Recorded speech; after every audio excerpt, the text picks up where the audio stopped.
Bonjour à tous et bienvenue sur Finaccessible TV, la chaîne consacrée à l'éducation financière tout simplement. Aujourd'hui, on aborde ce sujet qui touche tout le monde, que vous soyez emprunteur, épargnant ou tout simplement curieux. En 2025, avec les évolutions économiques que nous vivons, comprendre les taux d'intérêt est plus que jamais essentiel, que ce soit pour un crédit immobilier, un prêt à la consommation ou même pour placer votre épargne. Les taux d'intérêt ont un impact direct sur votre portefeuille. Alors c'est parti pour quelques minutes de décryptage. Partie 1. Qu'est-ce qu'un taux d'intérêt? Commençons par le commencement. De quoi s'agit-il exactement? En termes simples, un taux d'intérêt, c'est le prix de l'argent. Si vous empruntez à une banque, c'est le coût que vous payez pour utiliser cet argent.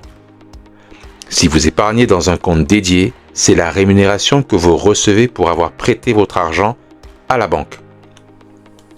Par exemple, si vous empruntez 1 000 € à un taux de 3%, vous devrez rembourser 1 030 € au bout d'un an. A l'inverse, si vous placez 1 000 € sur un compte épargne à 2%, vous aurez 1 020 € après un an, soit 20 € de gain. Mais attention, il y a une subtilité importante, le taux d'intérêt nominal et le taux d'intérêt réel. Et c'est là que ça devient très intéressant. Partie 2, taux d'intérêt nominal versus taux d'intérêt réel. Le taux nominal, c'est le taux affiché, celui que vous voyez sur votre contrat de prêt ou votre compte épargne. Mais ce qui compte vraiment, c'est le taux réel, c'est-à-dire le taux nominal ajusté de l'inflation. Eh bien, pourquoi? Parce que l'inflation réduit le pouvoir d'achat de votre argent. Si vous placez 1 000 € à 2%, mais que l'inflation est de 2%, votre taux réel est de 0%. Vous n'avez pas gagné de pouvoir d'achat, même si votre argent a augmenté en valeur nominale. En 2025, avec une inflation qui reste élevée dans certains secteurs, comprendre cette distinction est très importante. Le taux annuel effectif global, qu'on appelle aussi TAEG, c'est très important de connaître celui-là. C'est cette information qui va permettre aux emprunteurs de connaître le coût réel de leur prêt immobilier. En effet, le TAEG prend en compte tous les frais annexes qui sont à la charge des emprunteurs et qui vont donc s'ajouter au remboursement du capital emprunté.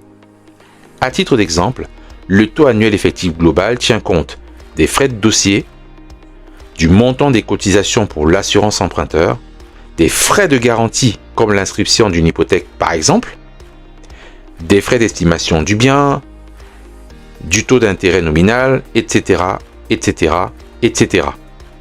Cette mention obligatoire dans l'offre de crédit permet de mettre en évidence les frais cachés. Les emprunteurs peuvent alors prendre connaissance du coût réel de leur prêt. C'est donc un élément important à vérifier lors de la comparaison de plusieurs offres de crédit immobilier. Partie 3, les taux d'intérêt en 2025. En 2025, les taux d'intérêt sont toujours influencés par les politiques des banques centrales. Après les années de taux bas pour relancer l'économie après le Covid, on assiste à une normalisation progressive des taux. À titre d'exemple, en France, les taux de crédit immobilier ont légèrement augmenté, mais restent historiquement bas par rapport aux années 1980 où ils atteignaient 18%. En revanche, les taux réels sont parfois négatifs, ce qui favorise l'emprunt et l'investissement. Prenons un exemple concret. Si vous achetez une maison en 2025 avec un crédit à 3%, mais que l'inflation est à 4%, votre taux réel est de moins 1%. Cela signifie qu'en termes de pouvoir d'achat, votre dette diminue avec le temps. C'est une situation idéale pour les emprunteurs, mais qui peut pénaliser les épargnants. Partie 4. Le rôle de la Banque Centrale Européenne dans la définition des taux d'intérêt. La Banque Centrale Européenne BCE joue un rôle clé dans la définition des taux d'intérêt en Europe. La BCE est responsable de la politique monétaire de la zone euro, ce qui signifie qu'elle contrôle la quantité d'argent en circulation et les taux d'intérêt auxquels les banques peuvent emprunter. L'objectif principal de la BCE est de maintenir la stabilité des prix, ce qui veut dire de garder l'inflation sous. Pour ce faire, elle ajuste les taux d'intérêt directeurs. Si l'inflation est trop élevée, la BCE peut augmenter les taux pour réduire la demande et freiner la hausse des prix. A l'inverse, si l'inflation est trop faible, elle peut baisser les taux pour stimuler l'économie. En 2025, la BCE continue de jouer un rôle crucial dans la gestion des taux d'intérêt en essayant de trouver un équilibre entre soutien à l'économie et contrôle de l'inflation. Partie 5, maintenant, le rôle de la Fed dans la définition des taux d'intérêt. Aux États-Unis, c'est la Réserve fédérale qui joue un rôle similaire à celui de la BCE. La Fed est la banque centrale des États-Unis et elle est chargée de définir la politique monétaire du pays. Comme la BCE, la Fed utilise les taux d'intérêt pour influencer l'économie. Si l'économie américaine est en surchauffe, avec une inflation trop élevée, la Fed peut augmenter les taux pour ralentir l'activité économique. A l'inverse, si l'économie est en difficulté, la Fed peut baisser les taux pour encourager les emprunts et les investissements. En 2025, la Fed continue de surveiller de près l'évolution de l'économie américaine et ajuste les taux d'intérêt en conséquence. Et les décisions de la Fed ont également un impact sur les marchés financiers mondiaux, y compris en Europe. Partie 6, l'évolution des taux d'intérêt en Europe depuis les années 80. Depuis ces années 80, les taux d'intérêt en Europe ont connu des fluctuations importantes. Dans ces années-là, les taux étaient très élevés, atteignant parfois 18% pour les crédits immobiliers en France. Cette période de taux élevés était due à une inflation galopante et à des politiques. Dans les années 90 et 2000, les taux ont progressivement baissé grâce à une inflation mieux contrôlée et à des politiques monétaires plus accommodantes. La création de la zone euro en 1999 a également contribué à stabiliser les taux d'intérêt en Europe.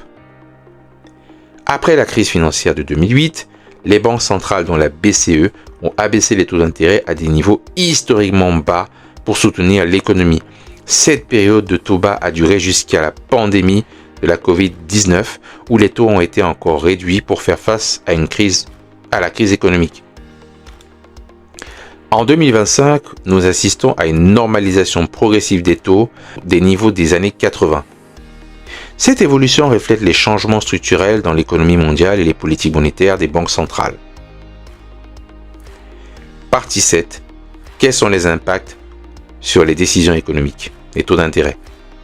Les taux d'intérêt ont un impact direct sur nos décisions économiques.